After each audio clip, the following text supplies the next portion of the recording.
नमस्कार दोस्तों। हिंदी व्याकरण के अंतर्गत इस क्लास में वर्णमाला बताने जा रहा हूं। सुबह शाम आप तक वीडियो पहुंचेगी, इसलिए मैं गारंटी लेता हूं यहां से लगभग नेट में और हर स्टेट में आप सरकार जो है एग्जाम लेना प्रारंभ कर दी है। लगभग 5 से 10 प्रश्न यहां आने की संभावना है इस क्लास से, और अंत में मैं लगभग 25 MCQ भी बताऊंगा वर्णमाला से। इसलिए मैं आपसे रिक्वेस्ट करूंगा अपने भविष्य उज्जवल भविष्य के लिए अंत तक जरूर पढ़ेंगे। फर्स्ट में हिंदी वर्णमाला। यह चार्ट आप UKG में प्रेप में हर जगह देखे होंगे, पढ़े होंगे, लेकिन फिर भी आपको कंपटीशन ने यहाँ से पढ़ने को मिल रही है। इसके पीछे कुछ न कुछ उद्देश्य जरूर छिपा हुआ है। वर्णमाला, ये वर्णमाला के माध्यम से मैं आपको उस पुराने चीज़ों को मैं ताज़ा करना चाहता हूँ जो बचपन में आप पढ़े हैं। वर्णमाला कहने का अर्थ होता है वर्णमाला का प्रयोग कहाँ कहाँ होता है, किस तरह से होता है, और परीक्षा में क्या क्वेश्चन आते हैं। इन सभी पैटर्न को मैं इसी क्लास में बताने जा रहा हूँ। देखिए, इसी को वर्णमाला बोला गया। जितने भी या ई, ये चित्र के माध्यम से आप समझने का प्रयास कीजिए। और ये व्यंजन जो होते हैं, क से कबूतर, ख से खरगोश, ग से गमला, ये व्यंजन हो गया। ठीक है, ये बचपन का था। चलिए अब बात करेंगे स्टैंडर्ड चीज़ों को। थोड़ा सा हम चलते हैं अपने एग्जाम की रफ्तार की ओर। मानक हिंदी में वर्णमाला की संख्या कितना होता है, तो ध्यान रखेंगे कि 52 होता है। और यदि स्वर कहेगा तो 11 होता है। यही स्वर कहलाता है प्यारे साथियों। या, ई, बड़ी ई, उ, री, ए, या, ओ, अंग, या। लेकिन स्वर के अंतर्गत 11 रखा गया। कौन कौन? 1 2 3 4 5 6 7 8 9 10 11, यहीं तक, इसको नहीं रखा गया है। ठीक है, तो ये बात आप ध्यान रखेंगे। यदि व्यंजन की बात करेगा तो व्यंजन 52 होते हैं। सॉरी, हाँ, टोटल व्यंजन जो होते हैं वो 52 होते हैं। देखिए, ये सब हो गया ऐसे। तो इस तरह से आपको ध्यान रखना है। तो इतनी सारे चीज़ों को, पॉइंट को यदि आप ध्यान रखेंगे तो कहीं भी आपको किसी भी तरह की दिक्कत नहीं होगा। ठीक है, मानक हिंदी में ये सब। अब बात करेंगे स्वर वर्ण किसे कहते हैं। तो ध्यान रखें कि ध्वनि शब्दों की आधारशिला, जिसके बिना शब्द की कल्पना नहीं की जा सकती। या ई आदि जब मनुष्य की वाग्दंदियों द्वारा, ठीक है, व्यक्त होते तब ये ध्वनियाँ कहलाती है। लिखित ध्वनि जैसे वर्ण रूप कहलाते हैं, और लिखित ध्वनि ही क्या कहलाते हैं? वर्ण रूप कहलाते हैं।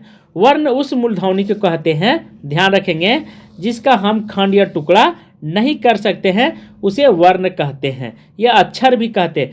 जैसे इसकी मात्रा जो होता है प्यारे साथियों, ठीक है, इसका कुछ भी नहीं होता, ये कटकुट। लेकिन या की मात्रा ये होता है। उसके बाद छोटी ई की मात्रा ये होता है, और बड़ी ई की मात्रा ये होता है। ऊ की मात्रा ये, और बड़ी ऊ की मात्रा इस तरह से। एक की मात्रा आप बात करें तो ये हो जाता है, और या की मात्रा डबल ऊपर में रहता है, ओ की ये। ठीक है, तो इन सभी बिंदुओं को आपको ध्यान रखना। और एक रह जाता है री जहाँ पर भी दिखाई देगा उसकी मात्रा ये हो गया है। तो आपको मात्रा भी ध्यान रखना है। यदि आपसे पूछेगा कि हिंदी में स्वर वर्णों की मात्रा कितनी होती है, तो फिर से देखिए, काउंट करके मैं बता रहा हूँ। 1 2 3 4 5 6 7 8 9 10। कितना हो गया? 10।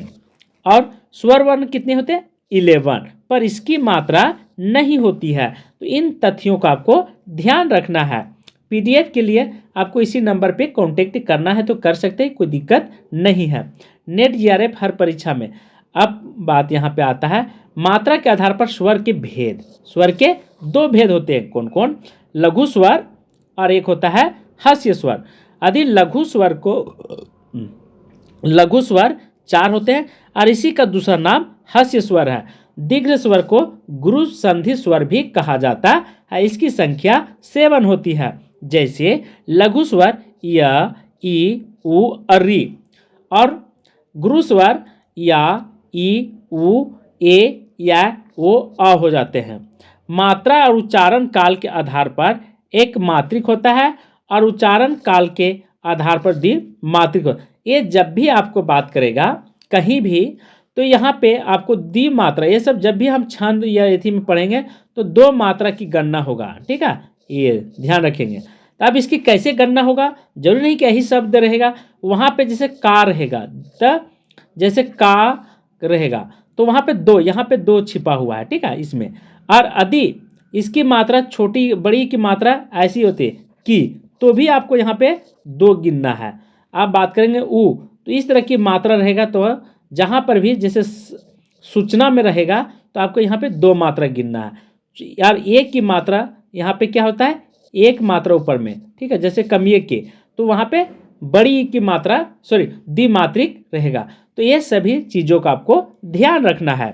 हिंदी स्वरों के वर्गीकरण उच्चारण की दृष्टि से देखिए, एक अग्रभाग होता है, क्या होता है, अग्रभाग होता है, और दूसरा मध्य भाग। जिन स्वरों के उच्चारण में जीभ का अगला भाग ऊपर नीचे उठता है उसे अग्र स्वर कहा जाता है, जैसे ई, बड़ी ई, ए या री। मध्य भाग, जिसके उच्चारण में जीभ का मध्य भाग थोड़ा ऊपर उठता है, मतलब थोड़ा देख लीजिए स्वयं, जैसे य। पश्य भाग, जिन स्वरों के उच्चारण में जीभ का पिछला भाग समान स्थिति में ऊपर उठता है, पश्य स्वर कहते हैं। या, उ, बड़ी उ, ओ। यहाँ कुछ परीक्षाओं में पूछे गए हैं। हिंदी वर्णमाला में व्यंजनों की संख्या 33। एक से अधिक वर्ण के मेल को अक्षर कहते हैं। वर्णमाला में स्पर्श व्यंजनों की संख्या 25 होती। भाषा की लघुत्तम इकाई को शब्द कहते हैं। लिपि चिन्ह के क्रमबद्ध समूह को वर्णमाला कहते हैं। कौन सा मूल दीर्घ स्वर है, तो या, ई, उ है, ये मूल दीर्घ स्वर आते हैं। अनुस्वार तत्सम तद्भव दोनों हो सकते हैं, ठीक है। छोटी ई और बड़ी ए और त्र ये स्त्रीलिंग वर्ण है, ध्यान रखेंगे, कभी भी मोस्ट इंपॉर्टेंट है प्यारे साथियों। यदि आपसे पूछेगा छोटी ई, बड़ी ई और त्र ये स्त्रीलिंग तो है पर वर्ण है, ठीक है, स्त्रीलिंग वर्णमाला है, तो ध्यान रखेंगे। 3 गो त्र भी आता है। व्यंजनों का वर्गीकरण को ध्यान रखेंगे।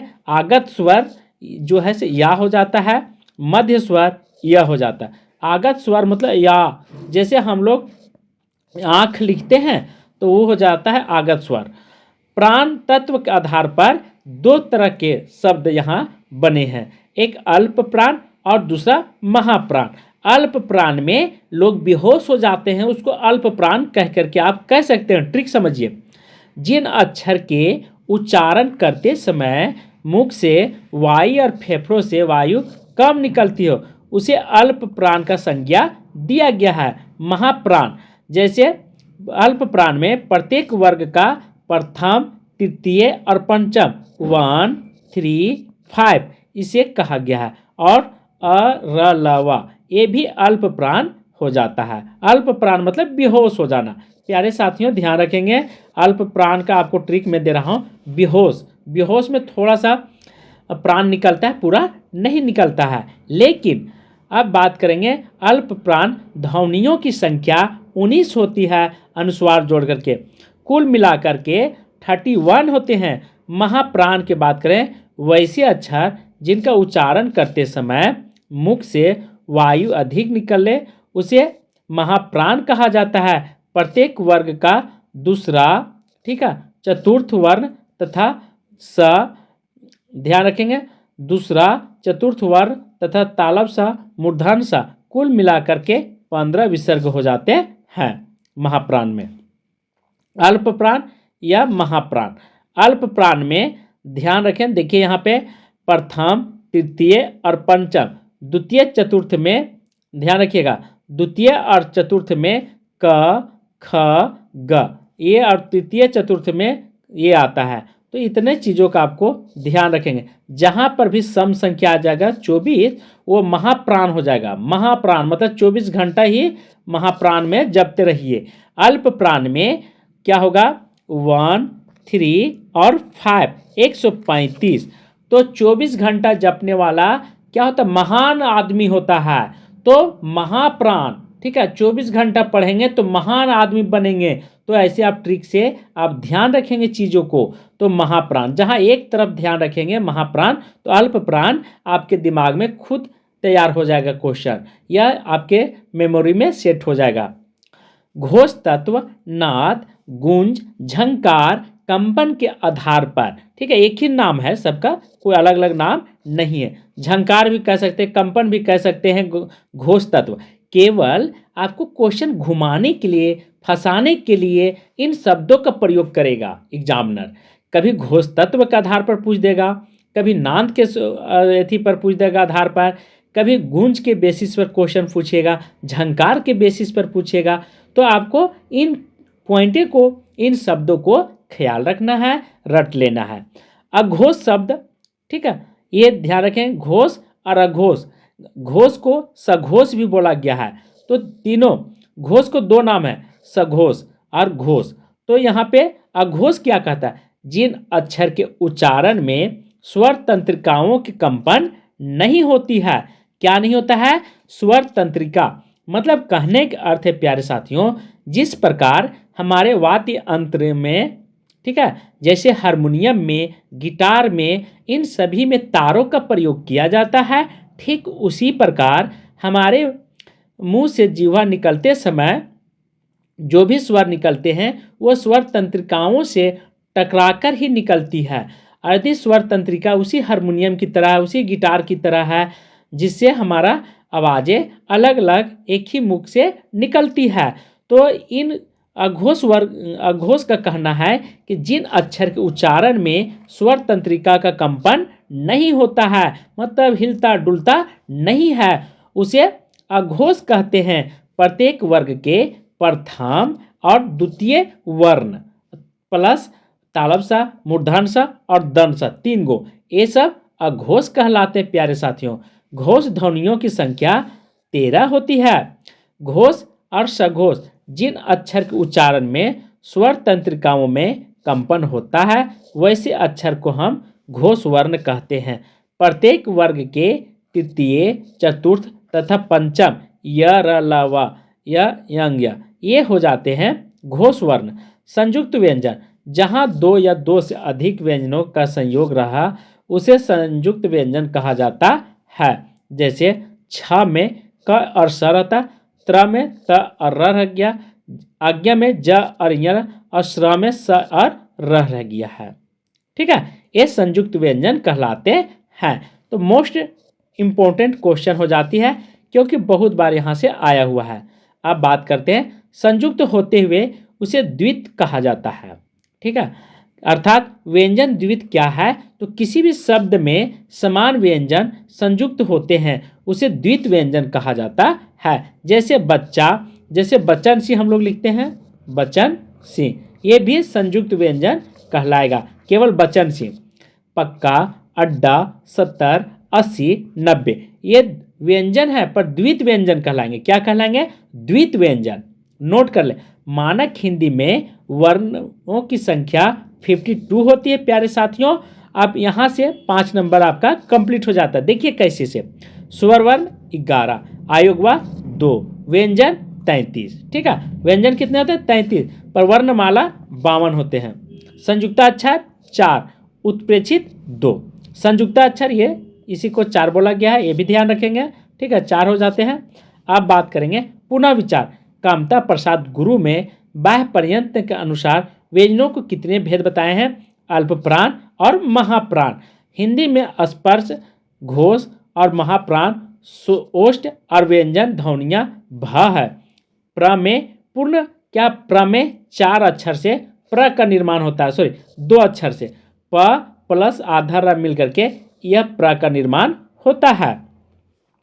भाषा की सार्थक इकाई को क्या कहते हैं प्यारे साथियों?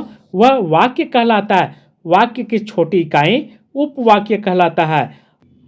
उपवाक्य से छोटी इकाई पदबंध कहलाता है, और पदबंध से छोटी इकाई पद कहलाते हैं। और यदि बात करेगा पद से छोटी इकाई अक्षर कहलाते हैं। इसलिए इन सभी चीज़ों को आपको ध्यान रखना है। और अक्षर से भी छोटी इकाई रहता है उसे ध्वनि कहते हैं।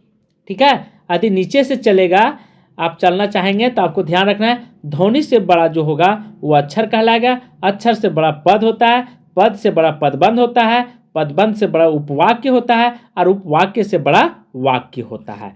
तो दोनों तरह से आरोही क्रम और आरोही क्रम दोनों तरह से आप समझिए, डिसेंडिंग ऑर्डर और असेंडिंग ऑर्डर दोनों तरह से आपको ध्यान रखना है। इंक्रीजिंग ऑर्डर, इंक्रीज और डिक्रीज, ठीक है, सेम चीज़ होता है। सारे पॉइंट मैं एक ही क्लास में शामिल किया हूँ आपको समझाने के लिए। सजातीय संधि स्वर 3 होते हैं। या मिलकर के या का निर्माण होता है। ई बड़ी होता है, ऊ का बड़ी होता है। ये सजातीय संधि स्वर कहलाते हैं। इनकी संख्या 3 होती है।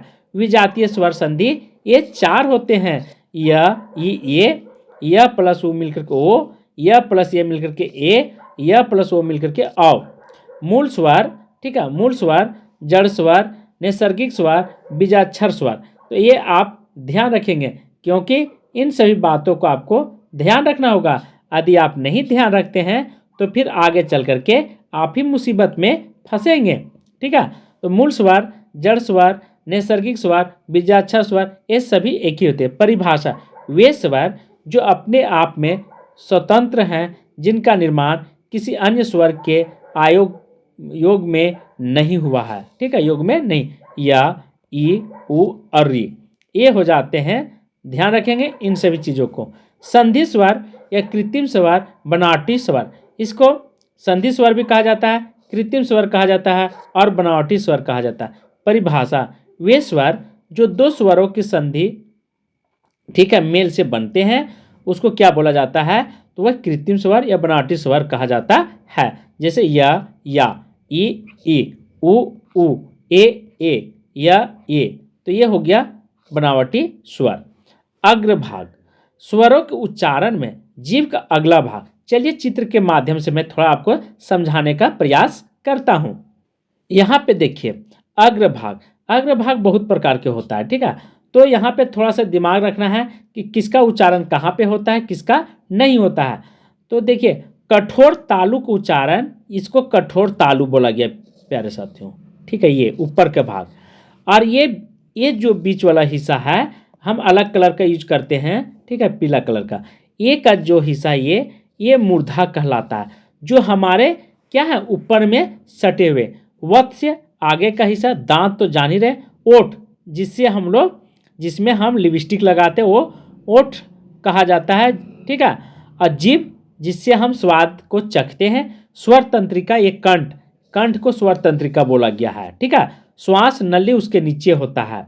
संघर्षी, थोड़ा सा पीछे, जो अंत में, मतलब जहाँ से हम लोग पेट में अन्न डालते हैं और वह यहाँ से नीचे चला जाता है, तो इस भाग को हम क्या बोलते हैं? संघर्षी या काकल ये बोला जाता है। कोमल तालु, ये कोमल तालु हो जाता है। यहाँ इससे ऊपर वाला थोड़ा सा बोला तालु बोलते हैं। जो कभी कभी चाय पीते हैं, बोलते हैं कि तालु में हम क्या किए हैं, थोड़ा सा मतलब डर गए हैं। तो ये हो गया तालु मेरा। अब यहाँ पे बात करेंगे ड का जो है, ये कंठ प्लस नासिक से इसका उच्चारण होता है। और इया का उच्चारण स्थान यदि आपसे पूछेगा, ठीक है, च, छ, ज, झ, इया, तो तालव्य प्लस नासिक दोनों मिलकर के इया का उच्चारण करते हैं। और मूर्धन्य का उच्चारण मूर्धन्य प्लस नासिक से होता है, तब ये मूर्धन्य का हम सभी लोग उच्चारण कर पाते हैं प्यारे साथियों। मूर्धन्य का दंत तथा नासिक से, इसीलिए इसका नाम हो गया है मूर्धन्य, दंतना। दंत पहले आता है, इसलिए इसका नाम दंतना पड़ गया। म ओष्ठ प्लस नासिक से, इसीलिए इसका नाम रह गया है म। ठीक है, तो ये पॉइंट आप यहाँ से, मुझे आशा है कि आपको पसंद जरूर लगी होगी, तो एक लाइक जरूर करेंगे। अब एक आता है समृद्ध स्वर, जिन उच्चारण के में मुख सबसे कम खुलता है, अर्थात बंद रहता है। ये 4 शब्द होते हैं, उसे समृद्ध स्वर कहा जाता है। ई, बड़ी ई, उ और री। और एक होता है अर्ध समृद्ध स्वर। समृद्ध स्थिति में कुछ अधिक खुलता है, अर्थात मुख क्या होता है, आधे से कम खुलता है। जैसे य, व स्वरों के उच्चारण ये होते हैं अर्ध समृद्ध स्वर। विवृत स्वर, जिस स्वर के उच्चारण में मुंह जो होता है सबसे अधिक खुलता है, अर्थात पूरा खुलता है। जैसे अर्ध समृद्ध स्वर कहलाते हैं। या की मात्रा अर्ध समृद्ध स्वर कहलाते। विवृत की तुलना में थोड़ा कम खुलता है, अर्थात मुंह आधे से ज़्यादा खुलता है। य, ए, ओ और या, ये हो जाते हैं अर्ध विवृत स्वर कहलाते हैं। वर्तुल स्वर, गोलाकार या वृत्तमुखी, वृत्ताकार, वे स्वर जिनका उच्चारण करते समय ओष्ठ गोल हो जाते हैं, अर्थात वृत्त जैसी आकृति ग्रहण कर लेते हैं, उसको वर्तुल स्वर कहा जाता है। गोलाकार स्वर या वृत्तमुखी, वृत्ताकार कह करके हम सभी लोग संबोधित करते हैं। आवृत्तमुखी या प्रसिद्ध आवृत्ताकार वे स्वर जिनका उच्चारण करते समय ओष्ठ गोल नहीं होते हैं अपितु फैल जाता है, उसको आवृत्तमुखी या प्रसिद्धमुखी या आवृत्ताकार कह करके हम सभी लोग संबोधित करते हैं। या, ई, बड़ी ई, या, ये हो गया, समझ गए। तो ऐसे चीज़ों का आपको ध्यान, अनुस्वार में हम सभी लोग जानते हैं कि क्या लिखते हैं, जैसे हिंदी, ठीक है, दिनांक, ये सब में अनुस्वार का प्रयोग जरूर करते हैं।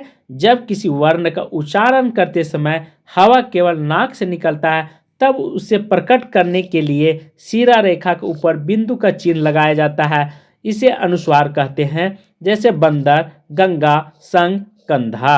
अनुनासिक की बात करें इसको, ठीक है, इसको अनुनासिक बोलते हैं। जैसे आंख के ऊपर हम लोग अनुनासिक का प्रयोग करते हैं प्यारे साथियों। जब किसी वर्ण का उच्चारण करते समय हवा नाक और मुख दोनों से, ठीक है, निकलती है तब उसे वर्ण के ऊपर चंद्र बिंदु लगाया जाता है, इसे ही अनुनासिक कहा जाता है। पंखुड़ी, तांगा, लहंगा और धसना, ये हो गया मेरा अनुनासिक, सब पर एक एक बिंदु रहेगा, ये हो गया, ठीक है। विसर्ग संधि, जहाँ पे ये चिन्ह का प्रयोग किया जाएगा इसको विसर्ग संधि कहा गया है, विसर्ग बोला जाता है। संधि में बहुत बार इसको प्रयोग किया जाता है। जैसे हम लोग प्रातः क्या लिखते हैं, प्रातः काल, तो यहाँ पे विसर्ग चिन्ह लगाते हैं बीच में, ठीक है। देख लीजिए यहाँ प्रातः, आता या स्वतः, तो विसर्ग चिन्हों का प्रयोग जरूर करते हैं। अर्थात इस ध्वनि का उच्चारण ह के समान होता है, यह स्वर नहीं, इसे यह के साथ जोड़कर यह की तरह लिखा जाता है। इसका प्रयोग प्रायः संस्कृत के तत्सम शब्दों में प्रयोग किया जाता है। तत्सम मतलब जो संस्कृत के शब्द होते हैं उसके तत्सम कहते हैं, और तद्भव जो होता है वह संस्कृत का उपजा हुआ, संस्कृत से निकला हुआ, उसे तत्सम कहते हैं। वन लाइनर प्रश्न करें, हिंदी में शुद्ध स्वरों की संख्या 10 होती है, हिंदी में स्वरों की संख्या 11 होती है, हिंदी में मात्रा की संख्या 10 होती है। हास्य स्वर, लघु स्वर एक मात्रिक होती है, य, ई, उ और री। दीर्घ स्वर, गुरु स्वर और द्विमात्रिक होते हैं, ठीक है, ये पहले भी हमने आपको बताया था। दीर्घ स्वर, गुरु स्वर, संधि स्वर, कृत्रिम स्वर और बनावटी स्वर होते हैं। जैसे इसकी संख्या या, ई, उ, ए, या, ओ। मूल स्वर या दीर्घ स्वर सजातीय संधि स्वर होते हैं, या, ई, उ। संयुक्त स्वर विजातीय संधि स्वर होते हैं, ए, या, ओ और या। गुण संधि स्वर कितने होते हैं, तो देख लीजिए, य प्लस ए, ई मिलकर के ए का निर्माण होते हैं, य प्लस ए मिलकर के या का निर्माण होता है। वृद्धि संधि स्वर संधि जिसको मिश्रित संधि स्वर कहते हैं, तो य प्लस उ मिलकर के ओ, इसको वृद्धि संधि कह करके संबोधित करते हैं, और मिश्रित संधि भी कहते हैं प्यारे साथियों। आगत स्वर या, अग्र स्वर छोटी ई, बड़ी ई, ए, या। मध्य स्वर या, पश्च स्वर या, उ, ओ, या। समृद्ध स्वर ई, बड़ी ई, उ। अर्ध समृद्ध ए, ओ, ठीक है। कुल व्यंजनों की संख्या आपको ध्यान रखना है 39 होते हैं, और मूल व्यंजनों की संख्या 33। यदि पूछेगा सिंपल कि मूल व्यंजनों की संख्या कितना होता है, तो 33 लगाएंगे। लेकिन यदि आपसे क्वेश्चन कहेगा कुल व्यंजनों की संख्या, तो कितना लगाएंगे, 39 लगाएंगे, 39 जरूर लगाएंगे। इसी के अकॉर्डिंग है स्पर्श व्यंजनों की संख्या 25 होता है, उत्प्रेक्षित व्यंजनों की संख्या 2 होता है, अंतस्थ व्यंजन की संख्या 4 होता है, संयुक्त व्यंजनों की संख्या 4, ऊष्म व्यंजनों की संख्या 4 और संयुक्त व्यंजनों की संख्या, ठीक है, 4 होते हैं। कवर्ग, चवर्ग, तवर्ग, पवर्ग, टवर्ग, ये सब, ठीक है, व्यंजन कहलाते हैं। अंतस्थ व्यंजन 4, ऊष्म व्यंजन भी 4। ऊष्म व्यंजन जहाँ से उष्मा, जिस शब्द को उच्चारण करते समय उष्मा निकलती है उसे ऊष्म व्यंजन कहते हैं। लुठित व्यंजन र होता है, ध्यान रखेंगे, मोस्ट इंपॉर्टेंट है। और पार्श्विक व्यंजन ल है। हिंदी में मूर्धन्य ध्वनियाँ ट, ठ, ड, ढ होते हैं। उच्चारण स्थान की दृष्टि से शुद्ध जो होता है स दंत है। तालब स तालव्य, मूर्धन स मूर्धन्य। ड का उच्चारण स्थान होता है मूर्धन्य होता है, और ट का मूर्धा होता है। व्यंजन स्थान तालु से होता है च, छ, ज, झ, इया। अल्प प्राण व्यंजन 135 और महाप्राण 200 सॉरी महाप्राण 24 को बोला गया। सघोष वर्ण 345, ठीक है। सघोष घोष जिसमें स्वर तंत्रिकाओं के उच्चारण का नहीं होता है उसे क्या बोला गया है, घोष और सघोष, ठीक है, दोनों एक ही चीज़ है, ध्यान रखेंगे। तो ये चीज़ों को आपको ध्यान रखना है। इसके बाद नेक्स्ट मैं बताने जा रहा हूँ ऑब्जेक्टिव क्वेश्चन, इसी से रिलेटेड। देखिए कितना शानदार क्वेश्चन है और कितना अच्छा मैं सेट किया हूँ, और हर परीक्षा में, ठीक है, ये सारे क्वेश्चन 25 MCQ बता रहा हूँ तो पूछे ही गए हैं, इसलिए अंत तक आप सभी लोग की, इसीलिए मैं बोलता हूँ पढ़ने का। इससे आपका ही फायदा होगा, आपका ही लाभ होगा, और नहीं पढ़ेंगे तो आपका नुकसान 100% है प्यारे साथियों। इसलिए मैं अपनी भलाई के लिए नहीं बल्कि आपकी भलाई के लिए इस चीज़ को मैं बोल रहा हूँ। तो फर्स्ट क्वेश्चन यहाँ से स्टार्टिंग हो जाता है। तो देखिए क्या कहता है कि फर्स्ट क्वेश्चन है, वर्णमाला किसे कहेंगे या किसे कहते हैं? शब्द समूह को, वर्ण समूह को, या वर्ण के संकलन को, शब्द गणना को, वर्णों के व्यवस्थित समूह को। वर्णमाला किसे कहते हैं? Answer D. क्या होता है? डी, वर्ण व्यवस्थित समूह को। सेकेंड है, भाषा की सबसे छोटी इकाई कौन सी है? शब्द है, व्यंजन है, स्वर है, या वर्ण? तो भाषा की सबसे छोटी इकाई क्या होता है? आंसर डी, वह वर्ण होता है। थर्ड है, हिंदी वर्णमाला में वर्ण कितने होते हैं? तो हिंदी वर्णमाला में वर्णों की संख्या, वर्णमाला की संख्या 52 होते हैं। फोर कहता है, भाषा की सबसे छोटी इकाई क्या कहलाता है? तो भाषा की सबसे छोटी इकाई मेरा बिल्कुल ऑप्शन सी होता है, वर्ण कहलाता है, ठीक है। और इतना ही नहीं, 5 कहता है, व्यंजन और स्वर के संयुक्त रूप को क्या कहते हैं? व्यंजन और स्वर के संयुक्त रूप को क्या कहते हैं प्यारे साथियों? तो आपका आंसर 5 का आंसर होना चाहिए सी, अक्षर कहते हैं। हिंदी भाषा में कितने स्वर होते हैं? हिंदी भाषा में मेरा क्या होते हैं? 11 स्वर होते हैं। 7 है, हिंदी भाषा में कितने व्यंजन होते हैं? 21, 33, 36 या 40? हिंदी भाषा में कितने व्यंजन होते हैं? तो आपको ध्यान रखना है बी, 33 होते हैं। एक में अधिक वर्णों के मेल को क्या कहते हैं? अक्षर, स्वर, व्यंजन या अनुस्वार? एक से अधिक वर्णों के मेल को क्या कहते हैं? आंसर अक्षर कहते हैं। 9, हिंदी वर्णमाला में व्यंजनों की संख्या कितना होता है? 32, 34, 33 या 36? हिंदी वर्णमाला में व्यंजनों की संख्या कितना होता है? तो ध्यान रखेंगे सी, मेरा 33 होता है। जिनका उच्चारण स्वतंत्र होता है और जो व्यंजन के उच्चारण में सहायक होता है उसे क्या कहते हैं? तो 10 का आंसर बी, ठीक है, उसे स्वर कहते हैं। 11, हिंदी में ध्वनियाँ कितने प्रकार के होते हैं? 2, 4, 6, 8? तो हिंदी में ध्वनियाँ जो होते हैं वे 2 प्रकार के होते हैं। वर्णमाला में स्पर्श व्यंजनों की संख्या कितना होता है? ध्यान रखेंगे, स्पर्श व्यंजनों की संख्या 25 होता है वर्णमाला में, बहुत इंपॉर्टेंट है। 13 कहता है, भाषा की सार्थक लघुत्तम इकाई किसे माना जाता है? शब्द को, वर्ण को, अर्थ के, मात्रक? भाषा की सार्थक लघुत्तम इकाई किसे माना गया है? आंसर ये, शब्द को। 14 है, लिपि चिन्हों के क्रमबद्ध समूह को क्या कहते हैं? लिपि चिन्ह को क्रमबद्ध समूह को क्या कहते हैं? तो वर्ण समूह बोला गया है, या वर्णमाला, वर्ण या अक्षर? आंसर डी, वर्णमाला बोला गया है। 15, वर्णों के समुदाय को क्या कहते हैं? वर्णमाला, सर्वनाम, क्रिया, अक्षर? आंसर मेरा 15 का हो जाता है ये, वर्णमाला बोला गया है। 16, हिंदी भाषा में कुल व्यंजन कितने प्यारे साथियों? आंसर 33 है। 17 है, शब्द की सबसे छोटी इकाई क्या कहलाता है? स्वर वर्ण, वर्ण, व्यंजन, आयोगवा? शब्द की सबसे छोटी इकाई क्या कहलाता है? तो वह वर्ण कहलाता है। 18 है, निम्न में से दीर्घ स्वर कौन सा है? छोटी ई, बड़ी ई, ये, या? तो निम्न में से दीर्घ स्वर पूछ रहा है, तो दीर्घ स्वर मेरा बिल्कुल बी हो जाता है। जहाँ पर भी बी आपको दिखाई देगा आंख मूंद करके लगाइए। 19, निम्नलिखित में से कौन सा मूल दीर्घ स्वर नहीं है? या, ई, उ, ओ? निम्नलिखित में से कौन सा मूल दीर्घ स्वर नहीं है? नहीं के बारे में यहाँ पे चर्चा किया? Answer D O. 20 हिंदी भाषा में हास्य स्वरों की संख्या कितना होता है? तो हिंदी भाषा में हास्य स्वरों की संख्या कितने होते हैं? आंसर 4। ठीक है। 21 है, निम्न में से दीर्घ स्वर कौन सा है? या, ओ, ए या? दीर्घ स्वर यहाँ पे दिया है, पर दीर्घ स्वर यहाँ पे क्या दिया है? या जो है वह दीर्घ स्वर हो जाएगा।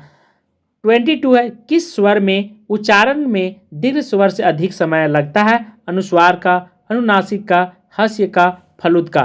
तो 22 का आंसर बिल्कुल मेरा क्या हो जाएगा? डी हो जाएगा, फलुत स्वर।